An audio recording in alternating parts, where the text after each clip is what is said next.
Murder doesn't happen in Craig, Alaska.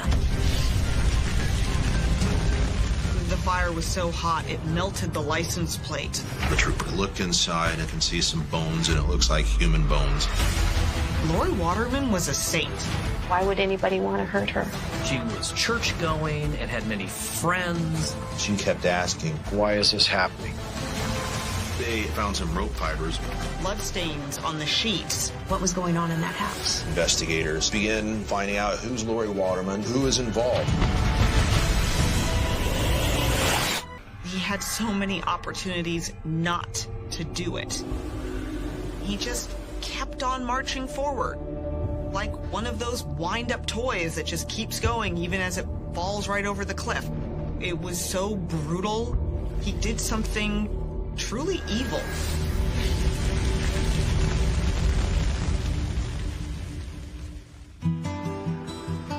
Craig, Alaska is this idyllic town, the Alaskan archipelago, not far from Ketchikan.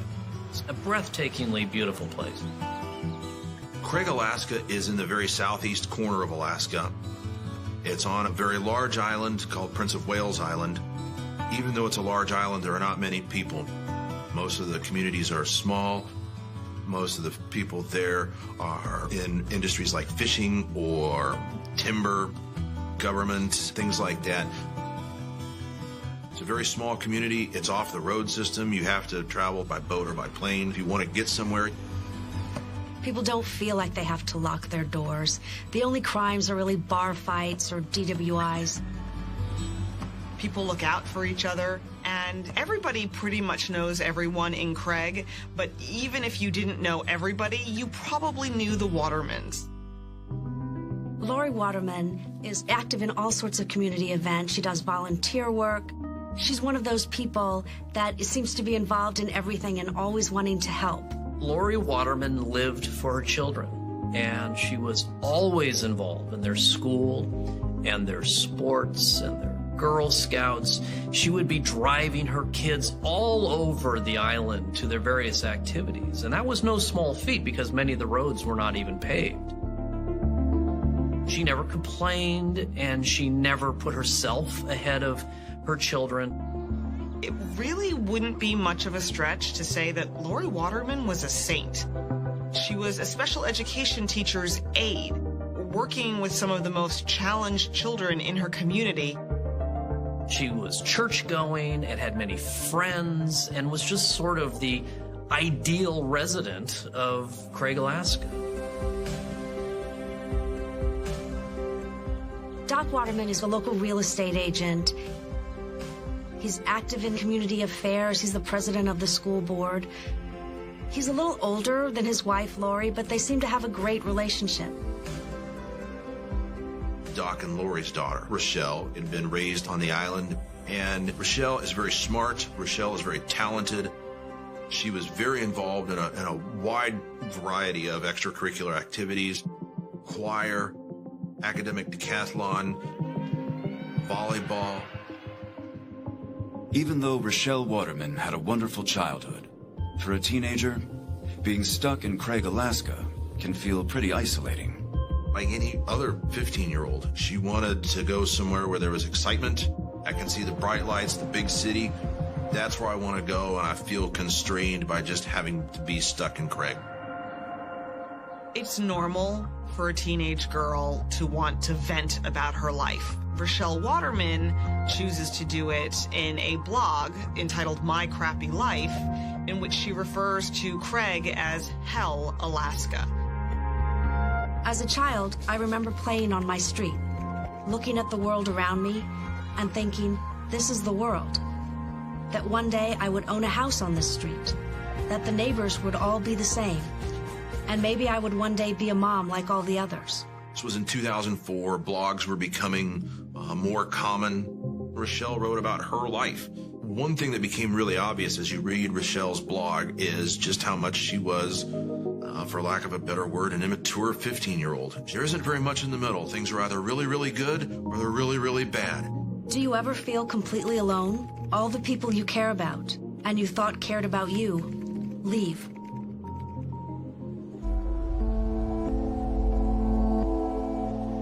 On November 12, 2004, Rochelle travels to Anchorage for a volleyball tournament. Remember, an away game in Alaska is an away game. Rochelle finally gets to fly somewhere else.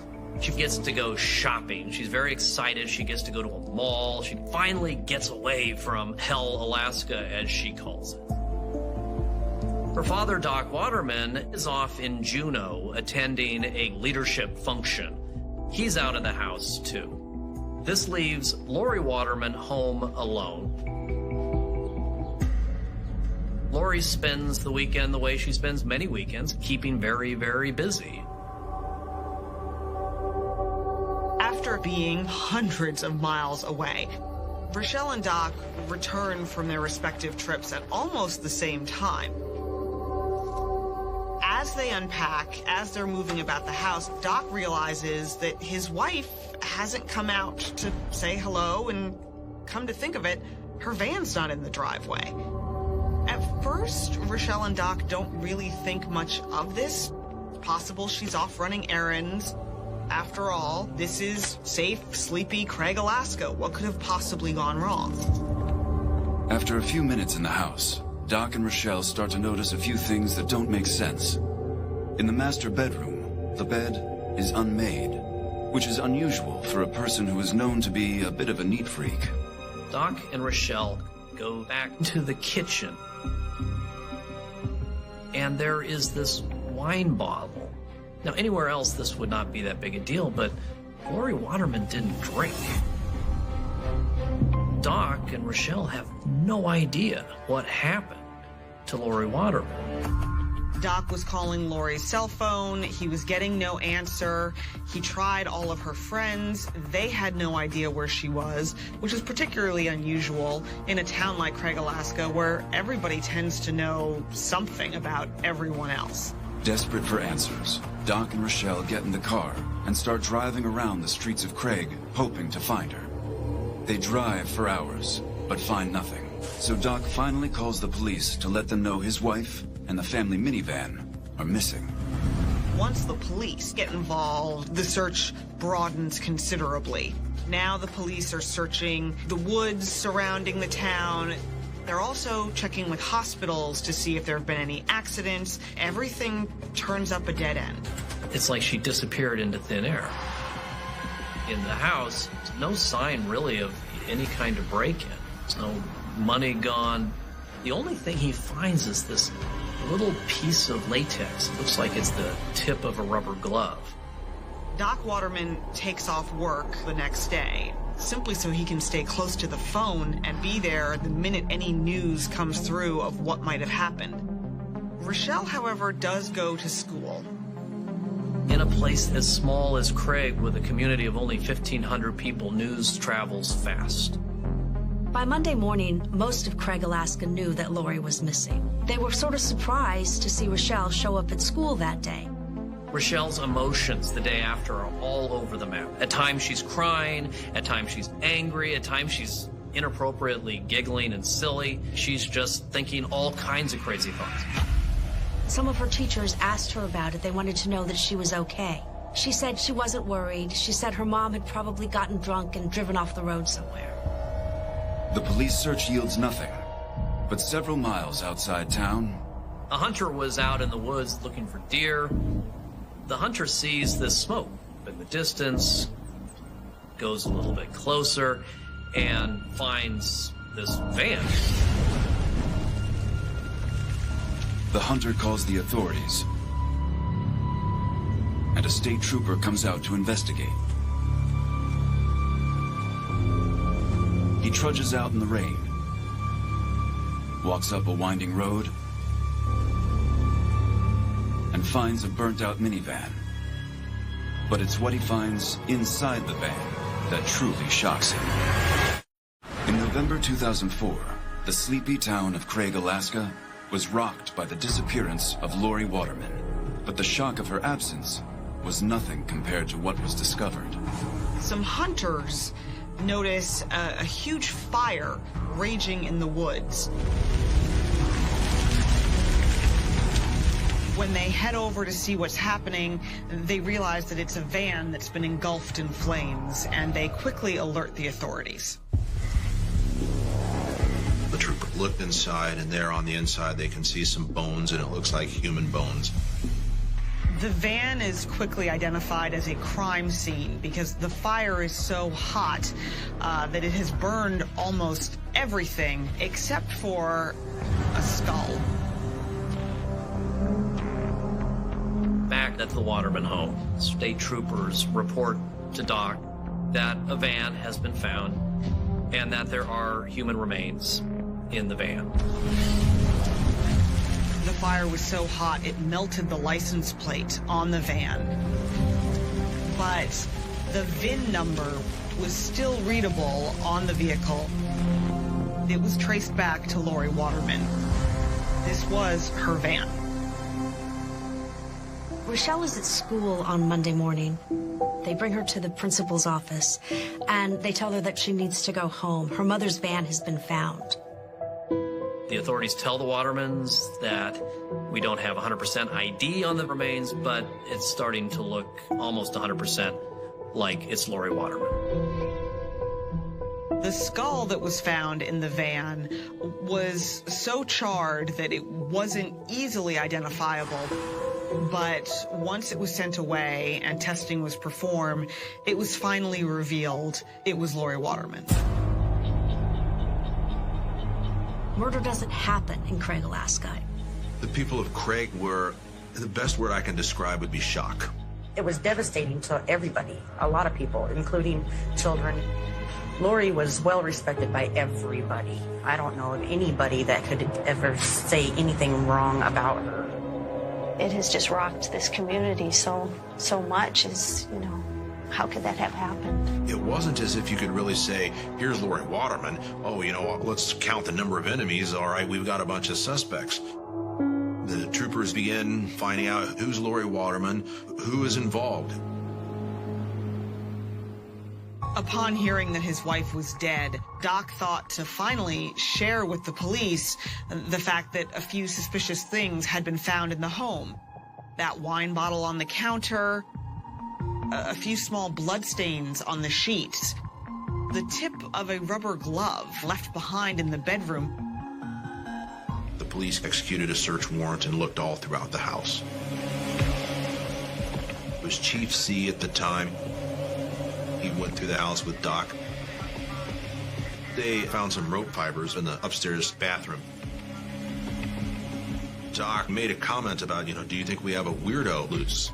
With Lori's disappearance now a homicide, police start their investigation with those closest to the victim. The police start questioning Doc, but he insists that he was a loving husband, that he and Lori had a rock-solid marriage, and furthermore, he has a pretty tight alibi. He was truly hundreds of miles away in Juneau. Doc's alibi is ironclad, so police turn their attention toward Rochelle, but not before she makes one last entry on her blog. Thursday, November 18th, 2004. Just to let everyone know, my mother was murdered. I won't have computer access until the weekend. The police took the computer to go through the hard drive.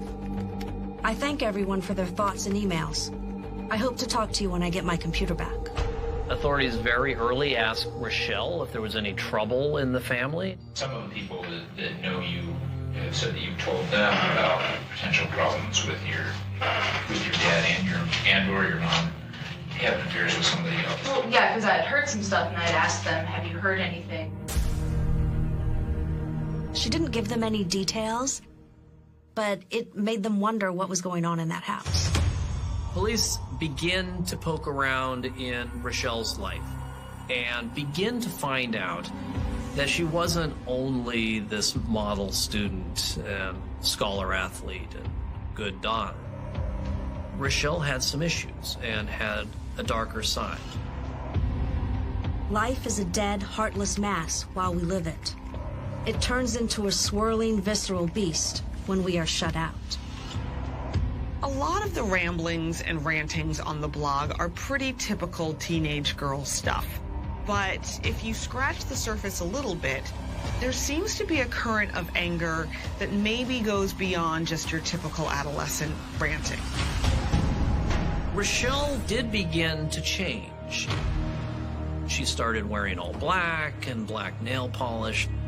Rochelle is clearly experimenting, and she is pushing limits, and she is doing things that are not very smart.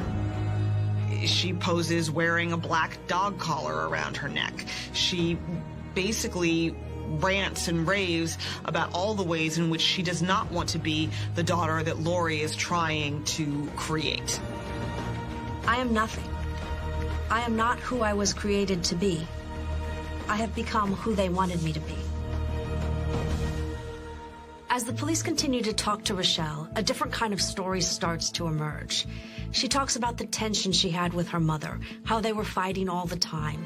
I got some information from other sources. There's been a little friction between you and your mother. And she hit me. Explain, maybe. Once I was laying there and she came to hit me with a baseball bat on my legs. And she tried to push me down the stairs. Rochelle's story has detectives concerned. Could this beloved member of the community be an entirely different person behind closed doors? Police begin to get this picture of a very, very angry and violent household, and they begin to get a picture of a motive. Current mood, angry. I had a bad night and a bad day. This is my warning to all of you. If you piss me off, you die. Rochelle may have been out of town on the night her mother was murdered, but her disturbing blog post raises some red flags for detectives. And is a laundry list of questions we need to ask you. Police start finding out about guys she's hanging out with who are older, smoking pot and drinking. And police start finding out that Rochelle's mom did not approve of these guys. One of these men is Brian Riddell, who is almost a decade older than Rochelle. I met Rochelle at a friend's house. She liked getting with older guys. She definitely liked to have fun. I cared for her a lot. She was 15, 16. I'm 22 or 23 at the time, but at her age and everything, it freaked me out. After a brief courtship, Brian grew uncomfortable with the age gap between himself and Rochelle, so he set her up with his best friend, Jason Arendt. When I was 16, I ended up meeting Jason, one of the local youth groups. Jason and I bonded on many levels. I asked him if he wanted to become a blood brother. What that meant was everything that was mine was Jason's, everything that was Jason's was mine. If Jason ever asked me for anything, I would do it for him. It was a very absolute agreement. Rochelle seemed to be having problems in her relationships. The one person that I trusted at the time was Jason. So I introduced them. Jason and Rochelle, they ended up getting together. Jason Arendt was the janitor at the local high school. He's this 25-year-old guy and really wasn't going anywhere in life. One of Jason's favorite pastimes was staying up all night playing computer games, literally living in his mom's basement and smoking dope. Teenage girls always like older guys. Rochelle is drawn to Jason because he pays so much attention to her and he's infatuated with her. He can buy her beer. He also just really makes her mother angry. It's a perfect way for her to act out. She has a boyfriend her mother hates. Jason and Rochelle's relationship was unknown to many until the day she learned of her mother's death. When Rochelle was brought into the principal's office, about to be formally informed of her mother's death, who storms into the office but Jason? Says, I'm going to take her home, I'm taking care of her, I'm in charge here. I was like, who's this guy and what is he doing? Jason's strange behavior shines a very bright light on him. The troopers then go to Rochelle and say, we think you know more about this. What about Jason? What about Brian? Been any sexual contact between you, Jason, and or Brian? Nope. Not at all. Rochelle denies her relationship with Jason, but under pressure, her story starts to crack. It's very important in terms of the investigation about finding out what happened to your mother, that we know what's going on with you and certain people. So how many times total have you had sexual relations with Jason? It's been less than 5. Yes. Okay. We needed to know about the sex and the relationship and all that. Jason sees the relationship with you much differently than you do. Okay? He thinks there's a lot more there than evidently there is. Is that true? I don't know. Jason definitely thought that he was falling for Rochelle. The reality is when you got a girl that looks that good and he was overweight and really had very many girlfriends, there was natural reason that Jason would fall head over heels for anyone that would show him attention. Rochelle's mother disapproved of Jason. This was a source of friction in the household. It's not surprising that Lori was not thrilled about this being her daughter's boyfriend. A guy who is nearly a decade older, who doesn't seem to have any real goals for the rest of his life. Jason saw one big obstacle in his path to having a relationship with Rochelle. Lori didn't want her daughter involved with him at all. And he knew that while Lori was in the picture, he could not be with Rochelle. Did you ever say anything about, you're mad at your mother, you wish she was out of the picture? Words have lots of meaning, right? For one person, I want her out of my life means I want her to quit bothering me and let me be an adult. Yeah, I didn't know. And for another person, it would mean eliminate her. Rochelle had called Jason very upset. There was some sort of violent altercation between Rochelle and her mother. June 15th, 2004. Current mood, sore. Well, I'm grounded. Last night, my mom went psycho bitch on me. I even got to fly down the stairs. She's done different things. So what's she ever did? She came at me with a knife once. Given Lori Waterman's outstanding reputation, Rochelle's claims of abuse seem far-fetched. But for Brian Riddell, the story was all too familiar. It seemed like Rochelle was in an abusive home, so I felt a link there. I dealt with what I felt was an abusive home. I had a lot of emotional scars because of it. So when Rochelle would talk about what was happening in her home, her emotional state, I wanted to fix it. Brian has a bit more temper. Would Brian want to get that involved in your life?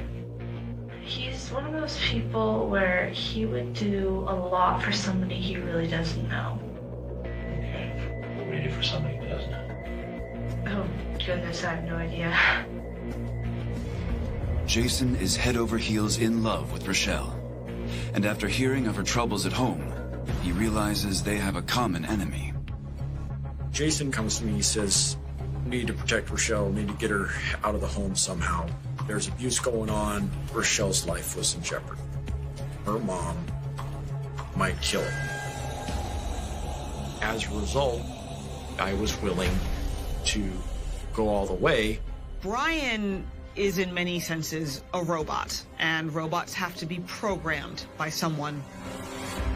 Rochelle called Jason, and Jason told her, I've sent Brian out and he's going to shoot your mom. And Rochelle's like, wait, what? No, don't do this.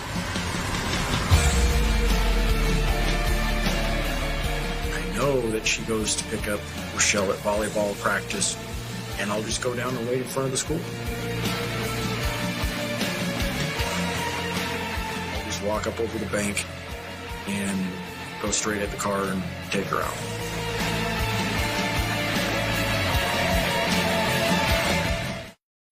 After learning of the abuse Rochelle is experiencing at home, Jason Arendt turns to the one person he can count on for anything. Whatever I said I was going to do, everybody who knew me knew that I would follow through with it whether I liked it or not. Jason gets Brian to take a rifle to the school to shoot Lori when Lori comes out. If I said, I'm going to come kill you, I was going to kill you. If I said, you got 24 hours to leave, or I'm going to kill you, you got 24 hours. I never broke my word.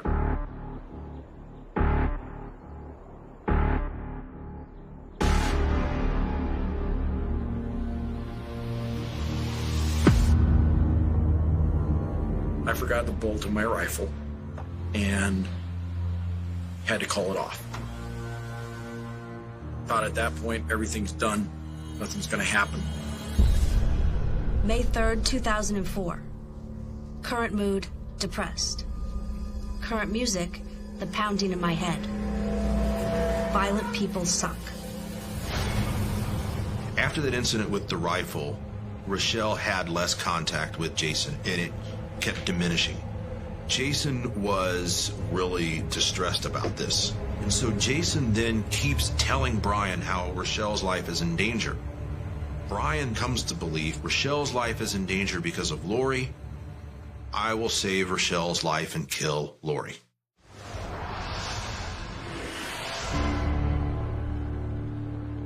I got prepared. I understand forensics. I understand what the police are going to be looking for. You confuse the crime scene, you give them too much information, they're going to have difficulty parsing it out. I have shoes all the way from size 8 on up to size 15s. Had baggies of dust and dirt that were from random locations to just mess up the crime scene. I had multiple layers of clothing, made sure all the clothing had been well washed, bottle of wine to make sure it looked like drunk driving accident. I made sure that I was well scrubbed, so that I wasn't going to leave any skin cells behind. I shaved every bit of hair on my body. If there had not been a cat door, I probably would not have made it into the house that night. But I have a long arm. I was able to reach through the cat door and get the door open. I end up going upstairs, and that's where it turned out that Lori Waterman was.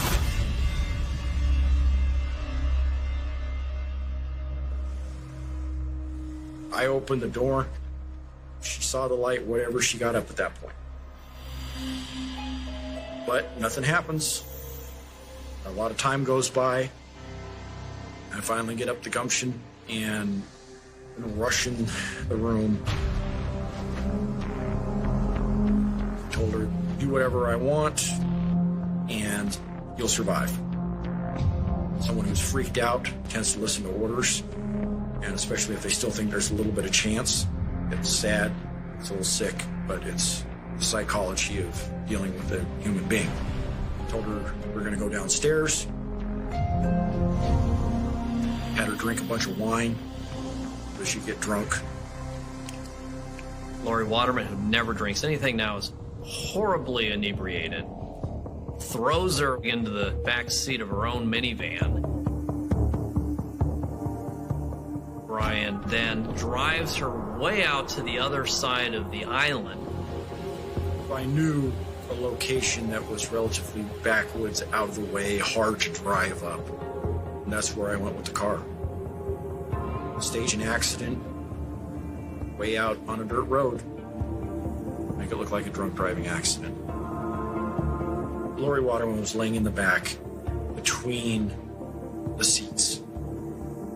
I took the gag off at one point, and Lori did say one thing. Can I ask you a question? Can I ask you a question? She's talking to him. Can I ask you a question? Can I ask you a question? Can I ask you a question? That was what she kept repeating. Brian drove out the road way out to this abandoned area and met Jason.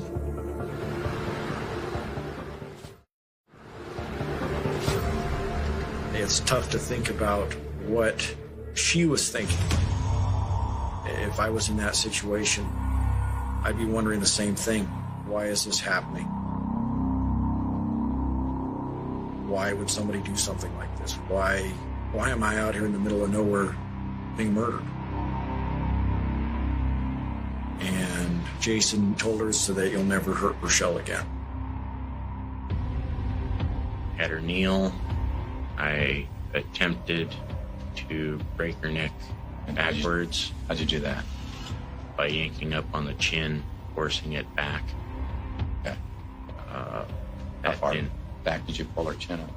Her head back? A ways, but I knew it wasn't going to work. I knew that it wasn't going to look like an accident. It was going to obviously be murder at this point. Brian just put his hand, and his hand is huge. He put his hand over Lori's mouth and just suffocated her.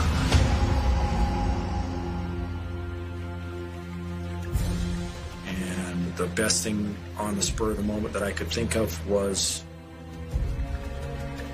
destroy the evidence. Burn the body, burn the car, burn everything that I'd worn.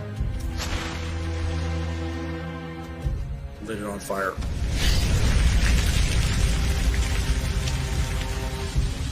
Didn't leave very much of a body behind. This is over, this is done. I did what I was supposed to, I protected somebody. There was relief because it was over, but there was also a little bit of that sick-to-your-stomach feeling. You just killed a woman. Police suspect Brian and Jason are behind Lori's death, but the extent of Rochelle's involvement is still a mystery. Rochelle says she doesn't know anything about what Jason and Brian may or may not have done. In fact, in the first interrogation, Rochelle provides an alibi. I couldn't have, because I called him when I was in Anchorage very late. It was probably 1, 2 in the morning. I couldn't sleep. But police know that Rochelle is lying because they've already talked to Jason and Brian. Jason and Brian say their alibi is they were together in a place that didn't have a telephone. So how could Rochelle have called Jason? Police ask Rochelle, for the good of the community, to wear a wire. Obviously, if these two people are involved in your mother's death, I would think you would want them to be held accountable for her. So, Just the way it goes about just seems well, I know. wrong to me. Well, if it was... Do I get time to think about it? Well, of course, we're willing to let you do whatever you need to do to deal with this, but understand we can't wait for long. Yeah. It's very important that we act quickly. The longer things go on, the greater the chance that evidence can disappear, people can... Isn't that uncommon for people to disappear? Yeah, who knows?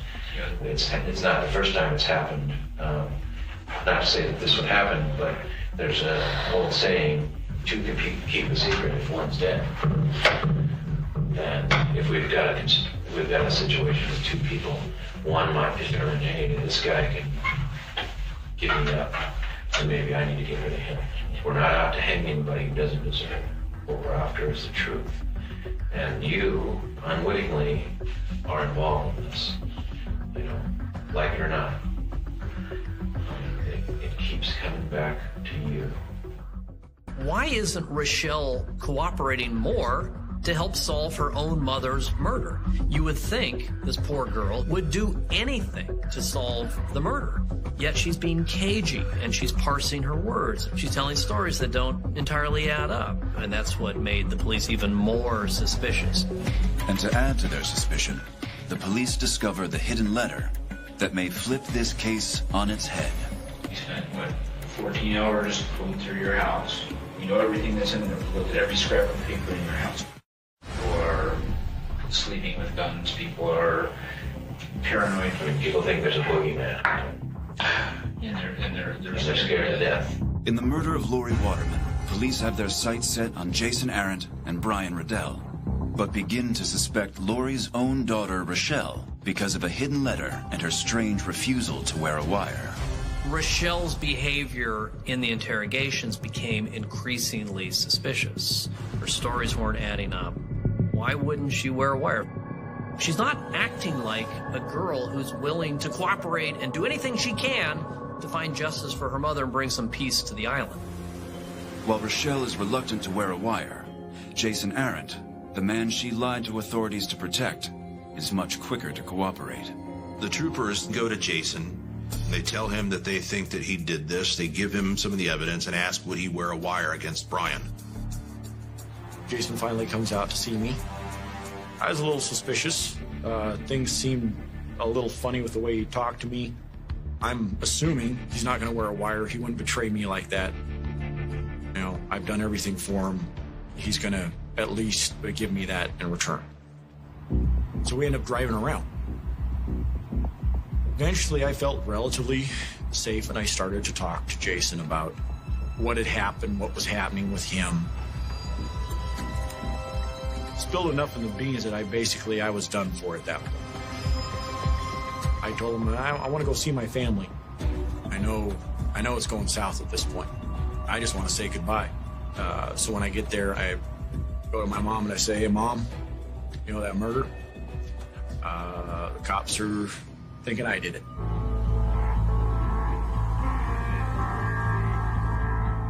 Brian is interrogated, and police basically said, look, Rochelle, Jason, they gave you up. They said that you killed Lori, so you might as well confess now. I figured try to take as much of the blame as I possibly could. Hopefully Jason wasn't stupid enough to admit that he knew about the murder. I was hoping that he'd just say that he was a driver. Maybe he showed up after the fact. That's not the way things went.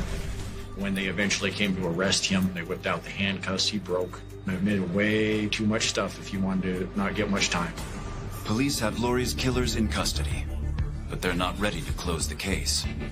How much of what happened to Lori was because Rochelle was the mastermind? Sometimes I just wish my mother wasn't here. She causes me so much pain.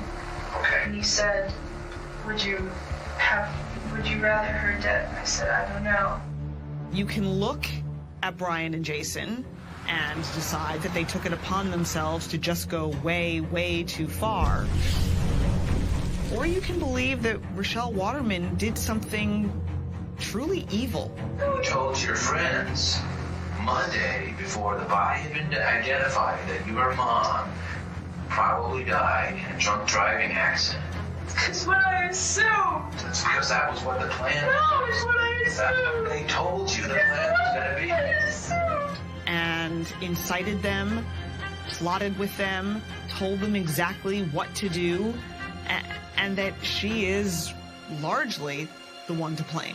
You knew it was going to happen. You didn't do anything. I told them not to do it. And then after you knew it happened, you didn't do anything. I was scared. She said that she thought it would be better if her mother wasn't around anymore. Did you ask her what she meant by that? Well, yeah. And what was her response? That she thought it would be better if her mother was dead. Jason, one of the few honest things I think he testified to at trial is that he said he was doing whatever he could to salvage the remainder of his life. Jason told the troopers that this whole thing had been masterminded by Rochelle. Jason and Rochelle wanted to be together.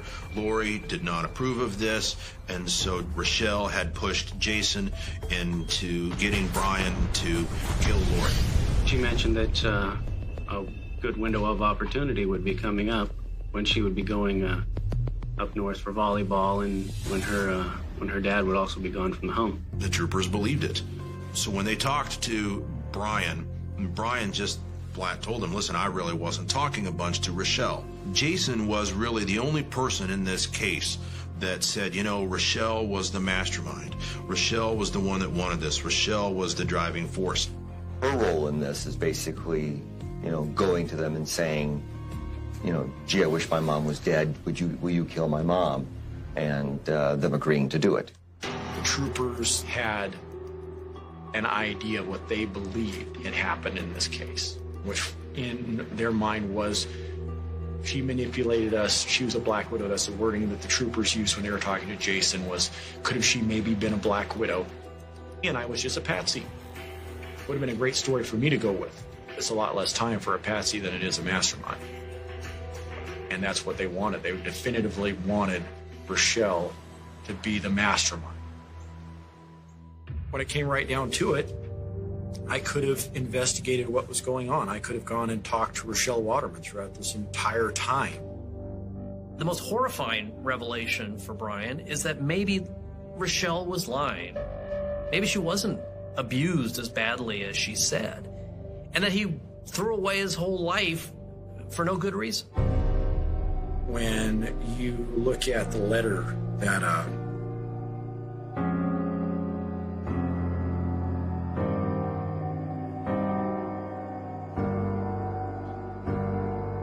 that she wrote to Rochelle,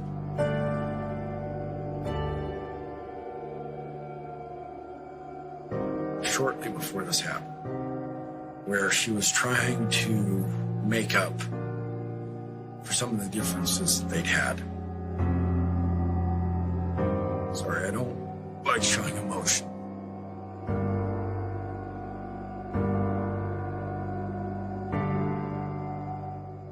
My dearest daughter, I'm sorry things between us are tense right now. Please don't feel like I think you're a bad person, because you're not. I know I worry too much about you, but that's what moms do when they love their daughters as much as I love you. I feel you pulling away from us. I will want us to be close, and you to be able to tell me things or just talk about nothing or anything. I wish you understood how much you're loved. She did love her daughter.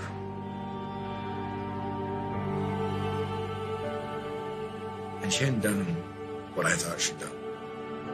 So I murdered an innocent woman.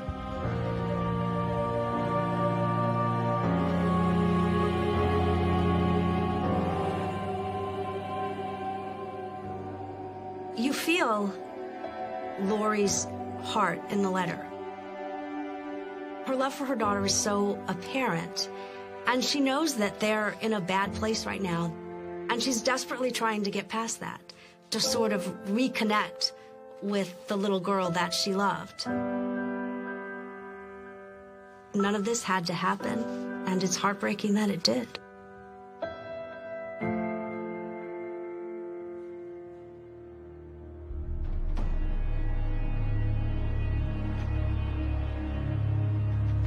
Judge, whatever you sentenced me to today could never match the grief and the shame and sorrow I will bear for this for the rest of my life.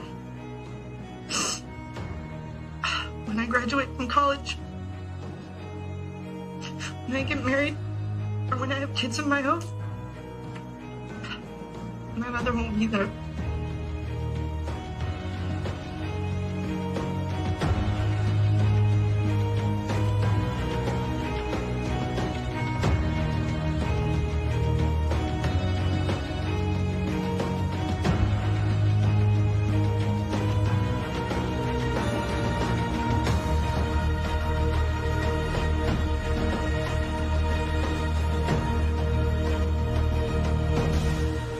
Dos hermanas fueron encontradas muertas en su casa, y la policía rápidamente terminó con una larga lista de sospechosos, cada uno de ellos. Cada uno guarda sus propios secretos. Y cada uno de ellos parecían alguien que podría. Han sido los asesinos. Pero con casi ningún evidencia real con la que trabajar, la investigación estuvo estancada durante 3 décadas. No fue hasta todos esos años después. Esa llamada telefónica inesperada finalmente sacó a la luz la verdad. E incluso los detectives quedaron estupefactos. Gwilene Canary nació el 22 de enero 1951 en Texas. Creció en una gran familia y era el mayor de 3 niños. Desde temprana edad, ella se mantuvo firme por su creatividad y amor por cualquier cosa artística. Entonces, después de la escuela secundaria. En la escuela, Gwilene quería construir una carrera. En ese mundo. Ella trabajaba en interiores.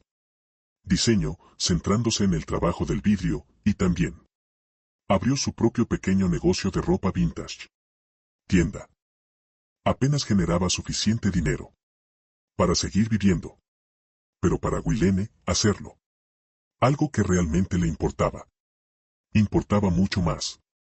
Ella vivía en una casita no muy lejos de la tienda, en la misma calle donde vivía su padre. En marzo de 1984, cuando Wilene tenía 33 años. Su hermana menor, Lily, se mudó con ella. La había estado esperando por un tiempo. Recientemente había perdido su trabajo y se separó de su marido, así que ella necesitaba un lugar donde quedarse hasta que se puso de pie de nuevo. Wilene era más que felices de ayudar. Las dos hermanas estaban muy cerca y pasaron mucho tiempo libre. Tiempo juntos. Fueron a patinar sobre ruedas. Vimos bandas locales y nos enamoramos profundamente. Involucrados en la escena creativa en su vecindario. El 5 de marzo, Wilene fue. Se suponía que debía llevar a su padre al hospital. Tenía problemas cardíacos y necesitaba ver a su médico. Pero cuando él llegó el momento, ella nunca apareció, lo cual inmediatamente le pareció extraño. Wilene vivía en la misma calle, el padre decidió ir caminando a su casa y asegurarse de que todo estuviera bien. Cuando llegó allí, vio que el coche de mi hija seguía aparcado fuera. Entonces, notó que la puerta principal estaba. Se quedó de pie y se acercó. En el momento en que miró dentro, vio a Wilene tirada en el suelo cerca. La puerta, cubierto de sangre. A pocos metros de distancia estaba Lirio. Y parece que ambos estaban muerto. Su padre corrió directamente hacia él. Vecinos a llamar ayuda. Pero para él, cuando llegaron los paramédicos, ya era demasiado tarde. Ambas mujeres estaban muertas. Y la policía se hizo cargo del lugar. Los detectives notaron inmediatamente que las hermanas habían sido asesinadas en muy diferentes maneras. Parte de Wilene. Faltaba ropa, lo que apuntaba a una posible agresión sexual. Su cuerpo estaba cubierto de moretones y puñaladas, y también tenía una herida de bala. Brazo izquierdo. También encontraron un trozo de un trapo metido en su boca. Todo eso sugirió que el asesino había pasado. La maltrataron durante bastante tiempo. Pero en el caso de Lily, fue diferente. Aparte de una sola herida de bala, no presentaba otras lesiones en el cuerpo, y toda su ropa seguía en su sitio. Basándose en eso, los detectives rápidamente llegaron. Creer que Wilene había sido la verdadera objetivo. Más que nada, la brutalidad de lo que le habían hecho. Sugirió que el asesino tenía un plan personal. Motivo. Haciendo que la idea de un aleatorio. Un ataque parece improbable. Aún así, la policía no estaba preparada para. Descartemos esa posibilidad por completo de ahora en adelante. Habían quedado huellas de zapatos ensangrentadas por todas partes. A través de la casa, y parecían pertenecer al asesino. Parecía. Sin embargo, después de los asesinatos, había caminado a través de la casa buscando algo. El contenido del bolso de Lily había sido arrojado al suelo, y faltaba la cartera. Al mismo tiempo, había varios cientos de dólares allí. A plena vista en la habitación de Wilene, pero el asesino los había dejado intactos. Lo mismo ocurría con las joyas de las hermanas. Y otros objetos de valor. No se había llevado nada. Otro detalle importante fue que no había señales de entrada forzada en ninguna de las habitaciones. Las puertas. Eso sugería que las mujeres. Puede que conociera al asesino y lo dejara. Entraron a la casa voluntariamente. El barrio donde Wilene y Lily vivir no se consideraba el más seguro cuando se trataba de robos, pero también había asesinatos. Extremadamente raro. Tomado junto con todo lo demás en la escena, eso empujó a los detectives aún más hacia una conclusión. No estaban tratando con un ladrón cualquiera que terminó matando a las hermanas. Estaban traficando con alguien que había venido allí. Tenían la intención de matar a Wilene desde el principio. Poco tiempo después, la policía encontró otra extraña prueba. como parte de su rutina, buscaron no solo la escena del crimen en sí, pero también las calles circundantes. Unos cientos. A pocos metros de la casa de las hermanas, ellas. Vi uno de los cojines del sofá de Guilene. Yacía en el suelo, cubierto de sangre. Y en el suelo justo al lado había las mismas huellas de zapatos que habían visto dentro la casa.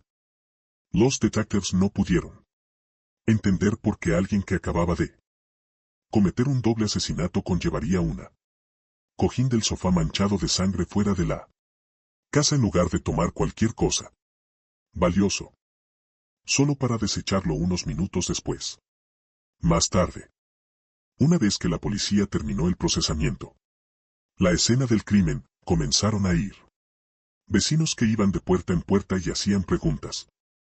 Uno de ellos dijo que Lily había pasado por allí su casa la noche anterior, alrededor de las 11 p.m. Le dijo que se había lastimado la rodilla y pidió una venda elástica. Según el vecino, Lily parecía tranquila y nada en su comportamiento. ¿Les pareció preocupante? Otro vecino dijo que había oído varios golpes fuertes que, por la mañana, alrededor de las 6 de la mañana. Ella no pudo decir con certeza que fueron disparos, pero ella dijo que así sonaban. Me gusta. Así que ahora, los detectives tuvieron un duro marco temporal en el que ocurrió. Pero lo que sucedió después fue mucho más interesante. Uno de los vecinos más cercanos de Guilene dijo que poco después de las 6 de la mañana, vio un hombre salió corriendo de su casa. Parecía sin aliento y en sus manos llevaba una sábana rellena de todo tipo de cosas. Al vecino le pareció extraño. Entonces se acercó a él y le preguntó qué estaba sucediendo. En lugar de responder, el hombre contraatacó con una pregunta propia. ¿Acaso parezco sospechoso? El vecino no dudó. Dijo. Él parecía un ladrón que había. Acabo de sacar un montón de cosas de la casa de otra persona. Pero el hombre afirmó que eso no era lo que estaba sucediendo. En absoluto. Dijo que acababa de subirse a un pelea con su novia, y ella tuvo. Lo echaron de la casa, así que tuvo. Recogió rápidamente sus cosas y se marchó. El vecino encontró esa explicación creíble, y el hombre desapareció de vista. Ahora que los detectives entendieron esto, lo más probable es que el testigo hubiera visto al asesino. Inmediatamente trajeron a un policía dibujante que elaboró un retrato compuesto del sospechoso.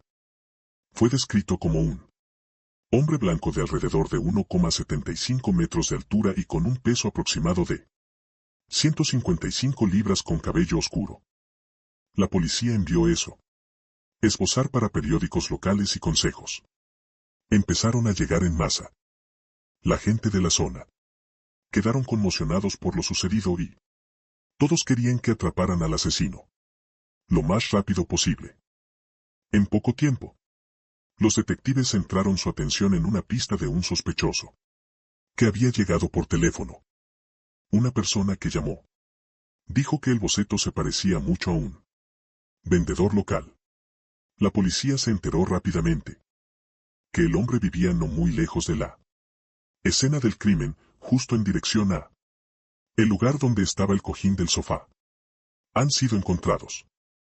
Los detectives fueron a su casa y antes incluso tuvieron la oportunidad de llamar a la puerta. Algo en la propiedad llamó su atención. Atención. Había huellas de zapatos en él. Suciedad. Y el dibujo de la banda de rodadura parecía muy similar a la huella de sangre que quedó en el interior. La casa de la víctima. Luego, los oficiales. Llamó a la puerta y comenzó a interrogar al hombre sobre lo que había sucedido. Él insistió en que no tenía nada que ver con los asesinatos y afirmó que a las 6 de la mañana había estado dormido en casa, aunque nadie podía confirmar eso. El sospechoso también fue visiblemente nervioso. Pero cuando la policía preguntó para obtener permiso para registrar su casa, Sin una orden judicial, aceptó y dejó. Ellos dentro. Eso resultó ser un error suyo. Parte, porque los oficiales inmediatamente encontraron un alijo considerable de drogas. Pero eso fue solo el principio. También tenía un cuchillo grande y una pistola. La casa. El hombre fue arrestado y esos artículos fueron enviados a expertos para su análisis. Seguía insistiendo en que no había matado cualquiera. Según él, el cuchillo y las armas eran para defensa propia, ya que él estaba involucrados en actividades ilegales y peligrosas. Actividad. Sin embargo, los detectives creían que bien podría ser el asesino. Pero huyeron. Enseguida surgieron varios problemas. El sospechoso pasó la prueba del polígrafo. Examen y el vecino de Guilene, quien había visto la cara del asesino. No podía identificarlo en una alineación que incluía el sospechoso y varios hombres más.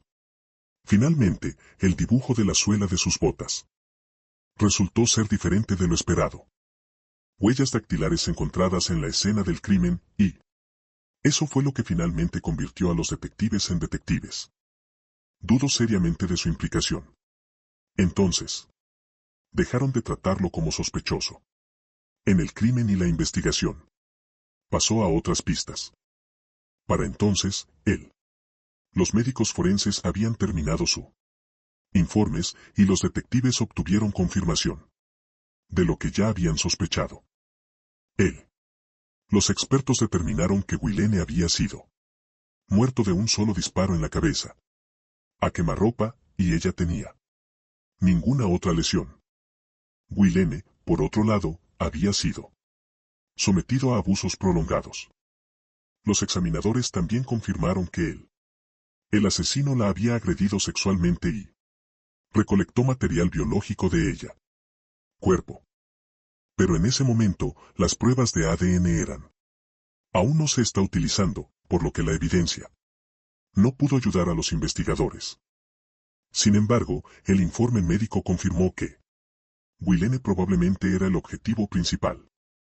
Entonces, la policía se centró en investigar la gente que la rodea. De sus familiares y amigos, ellos se enteró de que tenía un ex problemático llamado Jack. Apenas unos días antes de su muerte, Guilene había dicho que tenía verdadero miedo. Él podría hacerle algo, pero ella se negó a entrar en detalles. Ella explicó que si sus seres queridos lo sabía todo, Jack podría ir tras ellos también. Profundizando en la investigación, los detectives encontraron un mensaje de Jack en la contestadora de Guilene. Máquina. En ella, dijo que venía a recuperar el dinero que ella le debía. La policía comenzó a considerar la posibilidad de que Jack hubiera venido a la casa de Guilene para cobrar la deuda y que había habido una discusión. Entre ellos se convirtió en una espiral de asesinato. Lo trajeron para interrogarlo y, en el momento en que los detectives lo vieron, una cosa destacó de inmediato. Jack se parecía muchísimo a boceto compuesto. Él insistió en que no había matado a nadie y decía el mensaje en la contestadora. La máquina había sido dejada en el calor del momento. En cuanto a una coartada, Jack afirmó que había estado durmiendo en casa, pero nadie podría confirmarlo. La policía trajo de vuelta al vecino que vio al asesino, pero una vez más, no pudieron identificar al sospechoso. Ese reparto. Seria duda sobre la posibilidad de Jack. Implicación, y los detectives tuvieron que recurrir. Su atención se centra en otras pistas. De los familiares de las víctimas, los detectives se enteró de que Lily tenía un ex marido. Y se habían divorciado hacía apenas unos días. Antes del asesinato. Ella les había dicho a los miembros de la familia que él era amenazarla, y esa fue una de las razones por las que decidió mudarse con su hermana. Lily simplemente tenía miedo de vivir sola. Aún así, fue descartado como sospechoso. La lista antes de que tuviera la oportunidad de decir mucho. En su propia defensa. Primero, no se parecía en nada al retrato robot del asesino y, segundo, se presentó en la estación el muletas. Resultó que solo unas pocas semanas antes de los asesinatos, él se sometió a una cirugía mayor de columna y aún no se había recuperado. Los médicos confirmaron que, en esa condición, él físicamente no habría podido matar a nadie, por lo que la policía dejó de considerarlo un sospechoso. Poco después, los detectives aprendió que no mucho antes de la asesinatos, alguien había disparado 3 veces en la casa de Guilene. Uno de los vecinos dijo que había visto la camioneta se mueve lentamente de un lado a otro su calle varias veces. Todo sucedió en medio de la noche, y a la mañana siguiente, Guilene le dijo que alguien había disparado en su casa. Cuando el vecino mencionó él recogida sospechosa, dijo Guilene podría pertenecer a alguien, su hermana menor. Sabía. Un hombre que guardaba rencor contra ella. Añadió que esta persona incluso amenazaron con matar a su padre como venganza contra Lily. Aún así, la policía nunca logró identificar al conductor del camión y ninguno de los familiares de las víctimas sabía quién ese hombre podría haber sido. Otra pista provino de uno de los Guilene. Amigos y detectives se enteraron. Algo interesante. Dijo que Guilene, su ex, consumía drogas y que ella lo haría. A veces se los ocultaba. Una vez, ella le dijo a su amiga que se había escondido varias bolsitas dentro de un cojín del sofá para que no los encontrara. Y funcionó. Los detectives inmediatamente recordaba que el asesino había, por alguna razón. Por esa razón, sacó un cojín del sofá. La casa. Regresaron a la sala de pruebas y la abrimos, y en el interior realmente encontraron varios bolsitas de. En ese momento, la policía comenzó a preguntarse si todo esto podría haber sido relacionado con las drogas. Tal vez el ex de las víctimas había venido a la casa para exigir que le devuelvan las drogas. O tal vez intentó tomarlos por la fuerza y terminaron matando a ambas hermanas. Pero esa línea de investigación fue en ninguna parte. Los detectives nunca lograron. Demuestra que tu ex tuvo algo que ver. Fue su última gran ventaja, y después que el caso no vio casi ningún real movimiento alguno. En ese momento, la investigación básicamente se estancó. Guilene y Lilis. La madre llamó a los detectives casi todos los días, con la esperanza de haber encontrado nueva información. Pero con el tiempo, empezó a perder la esperanza que el caso alguna vez se resolvería. Ella también contactaba regularmente con los locales periódicos, pidiéndoles que mantuvieran el caso a la vista del público. A finales de 1984, se ofreció una recompensa de $1,000. Se había ofrecido información y, más tarde, esa cantidad creció a más de $11,000. Pero incluso con eso, la policía todavía no lo hizo recibir cualquier contacto valioso. A partir de ese momento, la investigación estaba